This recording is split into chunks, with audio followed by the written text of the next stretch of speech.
Hello, everybody, it's your boy Jmulls of Jmulls Gaming here today. I want to talk about the gameplay of Xenoblade Chronicles 2 and why I love it so much and why it's my favorite in the series. And a lot of this is going to come down to personal preference, obviously. Whether or not you enjoy a particular game's combat scenario, or situation, or overall gameplay loop will be a very personal decision, and it will apply to what you want to get out of a game's combat. And as my replay through of the New Game Plus for Xenoblade Chronicles 2 on Bringer of Chaos on stream is drawing to a close, at least of the main story, I want to talk about my overall impressions and thoughts of the gameplay for Xenoblade Chronicles 2, because I've been playing this game since near launch. Like a month after launch is when I started playing this game. And the overall combat loop is introduced very slowly, but it's made up of a few key mechanics that makes the whole thing flow. Each blade is assigned a certain weapon archetype. So you have like Aegis swords, you have lances, axes, dual rings, stuff like that. You understand the gist. And each weapon type gives you a selection of 4 abilities that you can use called arts that you can use in combat, but you can only have 3 at a time.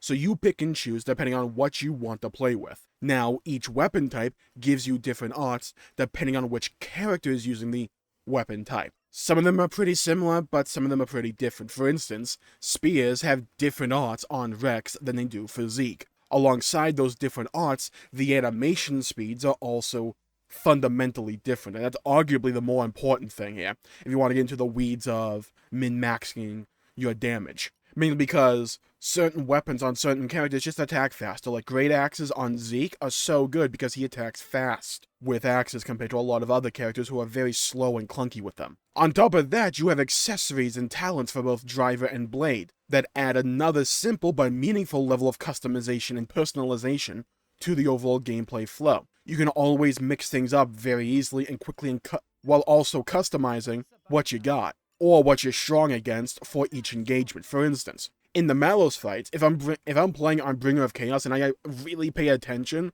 to what Mallows is doing, I might slap on a couple of dark elemental resistances on my party members so I take overall less damage when he does some of those big hitting attacks so I don't get one shot. I might also put in a blade lockdown resistance, so when he tries to do that mechanic where I can no longer switch blades, I have a higher chance of that just not affecting me. There's a lot of preparation you can do for some of these fights, especially on Bringer of Chaos, that I find very fun and engaging. It's that type of RPG preparation that I just really have a penchant for. But okay, I tend to like customization in my RPGs, since it lets me pick a playstyle that I find enjoyable, especially when I can easily change it to something else to suit what I want at the time. It keeps stuff fresh for me, but what else is there to the combat? Well, the thing that I find really fun is the overall elemental system in Xenoblade 2. And this is the thing that separates Xenoblade Chronicles 2 from the rest of Xenoblade, in my opinion, and it's why I love 2's gameplay more than the others.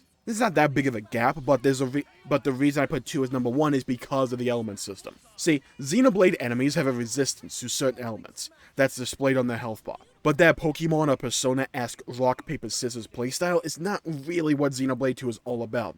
And this is why I love 2's combat so much, because what I love about it is how the elements are essentially treated as a debuff. Let me explain. When you use a blade special, it starts you on a 3-part path. In essence, where using different elemental specials in different orders can give you a different end result of varying effects. And you can apply different status ailments, like preventing the enemy from summoning reinforcements. That one's particularly useful on certain enemies. But what you also do is you place an elemental orb on the enemy, and it's gonna like spin around them like an orbit, like a planet, around their character model. And the element that orb is corresponds to whatever element that the final part of that blade special was. So if I use, say, fire, then earth, then fire, and I follow that chain, that will give me one type of attack, and doing a ton of damage and some kind of status effect, alongside placing a fire orb on the enemy. You can stack these elemental orbs on the enemy by doing different blade special combos. For instance, I can do light, light, light, and that'll apply a light orb. There's a whole bunch of different routes you can go with this as well. And that variety and the sheer number of different routes you can go, it really encourages all that prep work you do with what blades you want, what elements do you want to have available to you, which could lead to different pathways, different effects. Some might knock down the enemy, giving you a few seconds to recover while not having to worry about boss damage, while others might focus primarily on doing damage. There's a lot that you can learn and continue to learn about this game's combat, so you always feel like you're getting better. And I find this management to be very intriguing and fun because it involves constant management of the blades at your disposal on your player-controlled character, and those of your NPC allies, and how quickly they themselves can generate the special gauge. You might have to end up settling on a certain route because one character managed to build their gauge faster than the others. It's a bunch of small decisions that you make rather often, and I tend to like gameplay that is of that philosophy. Now, to use the orbs, you build the party gauge to full, and then you unleash a blade combo, where you go from character to character using your blades to unleash powerful attacks in a turn-based-esque system, where the enemy just doesn't get a turn until the blade combo is over. And in this combo, the goal is to pop the elemental orbs, so to speak, that you just put up on the enemy. You use opposing elements to achieve this. So to pop a fire orb, like I mentioned earlier, you might want to use a water-based blade, and that will damage that orb far more significantly than, say, hitting it with a lightning blade. And there's another aspect of this as well. Generally, if you use an element's opposing element, then it will target that orb. So say I have 3 orbs on the boss: lightning, fire, light. If I use water, fire is weak to water. So the game is smart enough to realize, hey, you're probably using this water blade because you want to damage the fire icon. So we'll direct that attack to it. Now, I do kind of wish they just let you select which orb you would want to damage, but there is something to be said with managing the elements that you got and trying to prioritize and figure out how you're going to take on this boss and how you're going to damage these different elemental orbs, because there's a bit of strategy involved with it. Sure, having more elemental orbs on the boss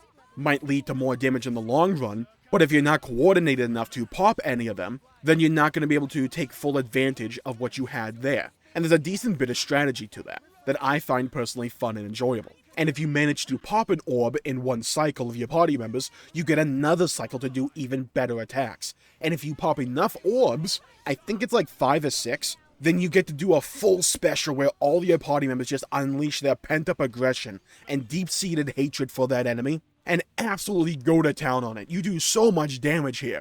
And if you build your team enough, you can even hit damage cap. It's hilarious when it works. And it feels so satisfying when you're able to pull this off. Xenoblade 2's combat has a flow to it and a sense of rhythm. You build up this collection of orbs on enemies while building party gauge, to then spend them all to do a ton of damage in a management-focused minigame with the blade combo. And the more I think about Xenoblade 2's combat, or Xenoblade's combat in general, the more I tend to agree that it's very MMO-inspired, especially if you've played a game like World of Warcraft, where a lot of the class design can boil down to build it and spend it, where you build up a certain resource to spend it on hard-hitting abilities.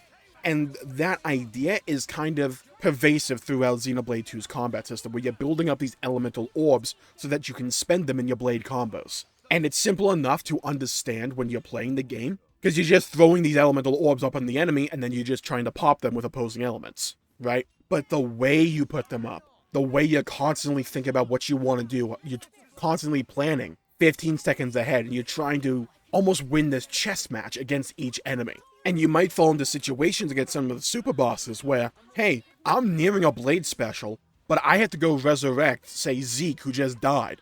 And that's going to cost me up all of my party gauge, which is going to put off being able to use my blade combo. So there's risk-reward there. There's something you're always managing about this combat system, and I find that so fun and engaging, because my mind is constantly thinking. Which orbs do I want to apply? Which elements do I have available to me? How much blade gauge do my other 2 party members have right now? Do I want to use mine first? Or do I want to wait until my other 2 party members can use their level 1 special so I can use my 2 or 3 and not have to wait around as much? Or do they already have the level 2 and 3 special? So do I want to use level 1 because I know I can build it up quickly with Mithra, so I can then have, say, Tora and Zeke finish the combo on their own?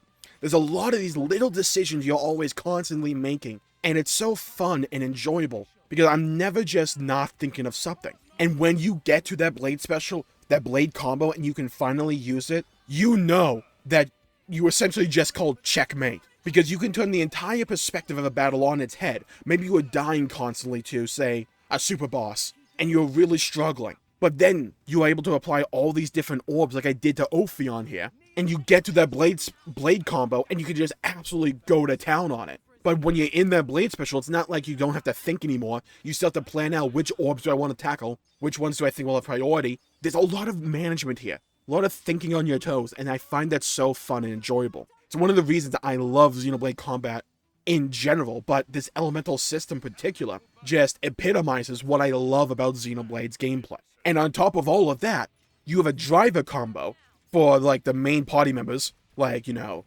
Rex, Torva, Zeke, Morag, Nia. And in that driver combo, that's mainly just there to stun lock the enemy, but it can also extend the time with which you can apply your blade special combos. So say, hey, I applied light and light, but it's going to take me a little bit more time to generate that third light step. But that combo's about to go off the boss. I'm going to have to start all over again.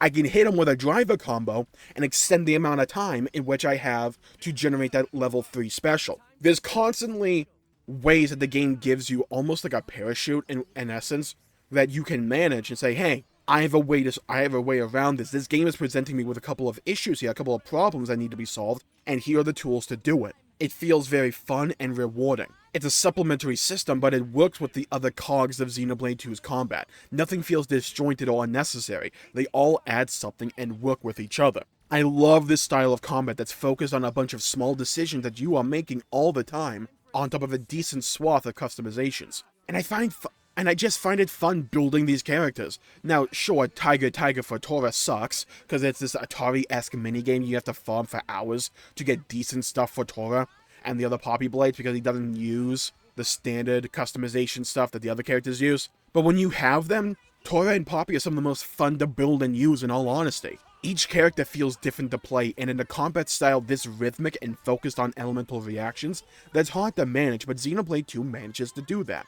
And it manages to make each combat scenario feel different and feel unique, especially with each character that you're controlling or having in your party members. They all feel unique and they add something to the group. Tora can be an excellent tank, but he can play any role because of Poppy Swap. Zeke is a glass cannon where he can pump out a ton of damage on certain blades, especially with characters like Zenobia, Pandoria, or Cosmos. He can pump out a ton of damage, but the dude is about as frail as a house of cards. But then you have a character like Morag, who's also focused to be a tank, but you could build her as an agility-based tank, where she's primarily focused on dodging enemies. If you played the other Xenoblade games, think of like Dunban from Xenoblade 1. And you can really go in on that style where she's constantly dodging things. And when I know whenever I need a good tank, I can just throw Morag in the party, and I'll get really good results. Vex is a trick of all trades, but also the master of all, essentially. Well, mainly with DPS. Because Mithra is just a really strong blade, let's be honest. But the reason I love Xenoblade 2's combat and gameplay so much is, like I said before, it's that rhythmic style of making a bunch of quick decisions constantly. Whether it be when you want to use driver combos, blade specials. Now, I have a couple of issues with Bringer of Chaos difficulty mode, sure. Mainly because it really slows down the rate at which you can apply those elemental orbs and even do elemental blade combos. But the trade-off there is that boss mechanics become far more prevalent and necessary to maneuver around. So you trade off those aspects of the combat on your side to deal with mechanics that the boss has. You're building your party pre-fight way more intently and more focused on what that fight is actually unique with. For instance, I generally prefer to have Mithra as a crit healing build, where every time she crits, I get a heal. That's not the most meta build for her, but let's be honest, it's Xenoblade Chronicles 2.